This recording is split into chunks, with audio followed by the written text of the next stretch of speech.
அது எப்படிங்க? நம்ம கூட சிரிச்சு பேசி, ரொம்ப க்ளோஸா பழகிட்டு, அடுத்தவங்ககிட்ட நம்மள போய் ரொம்ப தப்பா, எத பத்தியுமே கூச்ச நாச்சம் இல்லாம பேசுறாங்களோ, ஏன் அவங்களுக்கு கொஞ்சம் கூட கில்ட்டியா அவங்களுக்கு தோணவே தோணாதா? அப்படி நம்ம என்ன பண்ணிட்டோம்? நம்ம ஒழுங்கா உண்மையான அன்ப குடுத்து நம்ம அவங்ககிட்ட பழகுனது தான் ரொம்ப தப்பா? ஸோ இப்பவும் நீங்க இதே மாரியான டாக்ஸிக்கோட ரிலேஷன்ஷிப்ல இருந்தீங்கன்னா, தயவு செஞ்சு நீங்க அந்த இடத்த விட்டு வெளியேறிடுங்க.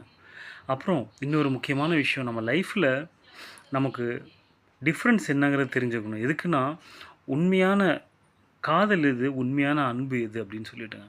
அதுக்கு ஒரு சின்ன எக்ஸாம்பிள் சொல்றேன்.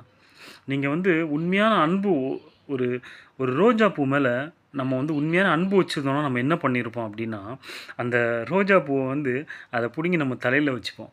இல்லன்னா நம்ம ஏதோ நம்ம கையில நம்ம புடுங்கிப்போம். அத புடுங்கி அத வச்சுப்போம். அதுதான் நம்ம அதுக்கு மேல காட்டக்கூடிய அ லைக்குன்னு சொல்லலாம். இதே இது நீங்க அத உண்மையா லவ் பண்றீங்க அப்படின்னு சொன்னா, அந்த ரோஜா பூக்கு நம்ம தினந்தோறும் நம்ம தண்ணி ஊத்தி அந்த செடிய நல்லபடியா நம்ம வளர்ப்போங்க. இவ்வளோதாங்க வித்தியாசம். இத நாங்க ஒழுங்கா நம்ம புரிஞ்சுக்கிட்டோம் அப்படின்னு சொன்னாக்கா, நம்மளால நம்ம லைஃப்பையும் ஒழுங்கா புரிஞ்சு அதன்படி நடக்க முடியும் அப்படின்னு சொல்லி நான் இன்னைக்கு முடிச்சுக்கிறேங்க. Thank you.